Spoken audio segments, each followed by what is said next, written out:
Қайырлы таң, қайырлы күн. Аптам сағат 8-де атты менде. YouTube оқырмандарға сторис салып отырмын. YouTube'дағы стористке сіздерден сұрайын дегенім. Почему анандай жаман, ұятсыз киноларға, YouTube'дағы каналдарға саны бар, сапасы жоқ каналдар болады ғой, как беспредел, өзінен кеткен видеоларға лайк, подписчик беріп қолдап, соларға оқырман болып кетесіздер. Соны түсінбедім. Жай қазақ өзінің адамына, қазақ адамына қолдап контент дальше ары қарай салуыңызды сұраймын деп солай коммент жазып, лайк басып, қолдау неге білдірмеске, соны сұрайын дегенім.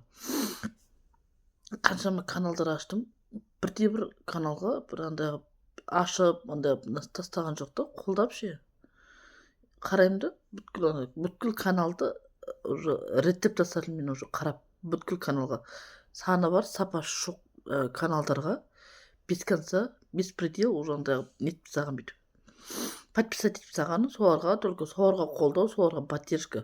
Жаңағы жаман андай бүйтіп, как типа нан болмасын, или болмаса андай конфетті өтіріп жеп, или оны ашып алып түк көрмегенде аузына бүкіл кәмпитті тыққан адамды, или қытайлардың ана тамақ ішкендері бар ғой, как өкіртіп бүйтіп тамақ ішеді ғой, сол сияқты аузы тынбай шайнамай жұтқан адамдарға, соларға, например, поддержка береді ғой.